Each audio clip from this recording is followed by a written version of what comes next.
Doa syafaat Abraham untuk Sodom. Kejadian 18.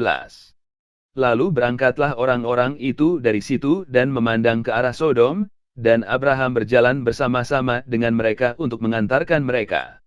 Berpikirlah Tuhan, apakah aku akan menyembunyikan kepada Abraham apa yang hendak kulakukan ini?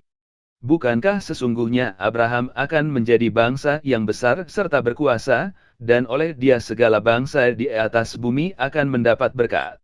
Sebab aku telah memilih dia, supaya diperintahkannya kepada anak-anaknya dan kepada keturunannya, supaya tetap hidup menurut jalan yang ditunjukkan Tuhan, dengan melakukan kebenaran dan keadilan, dan supaya Tuhan memenuhi kepada Abraham apa yang dijanjikannya kepadanya.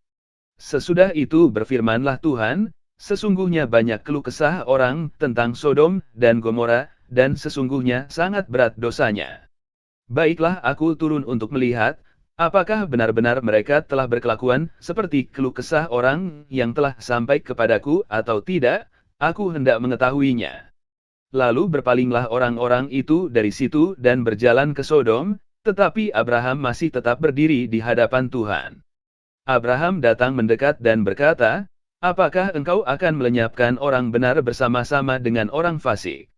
Bagaimana sekiranya ada 50 orang benar dalam kota itu? Apakah engkau akan melenyapkan tempat itu, dan tidakkah engkau mengampuninya, karena ke-50 orang benar yang ada di dalamnya itu? Jauhlah kiranya daripadamu untuk berbuat demikian, membunuh orang benar bersama-sama dengan orang fasik, sehingga orang benar itu seolah-olah sama dengan orang fasik. Jauhlah kiranya yang demikian daripadamu. Masakan hakim segenap bumi tidak menghukum dengan adil?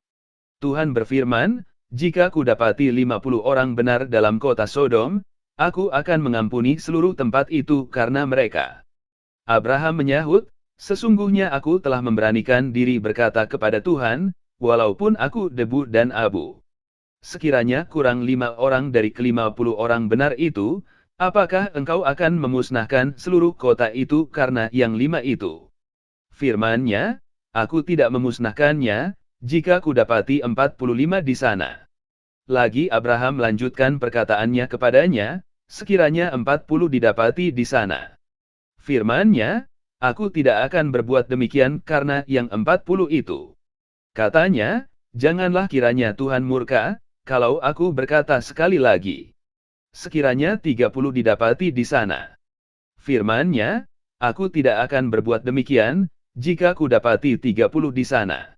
Katanya, sesungguhnya aku telah memberanikan diri berkata kepada Tuhan. Sekiranya 20 didapati di sana. Firman-Nya, aku tidak akan memusnahkannya karena yang 20 itu. Katanya, janganlah kiranya Tuhan murka, kalau aku berkata lagi sekali ini saja. Sekiranya 10 didapati di sana. Firman-Nya, aku tidak akan memusnahkannya karena yang 10 itu. Lalu pergilah Tuhan, setelah ia selesai berfirman kepada Abraham, dan kembalilah Abraham ke tempat tinggalnya.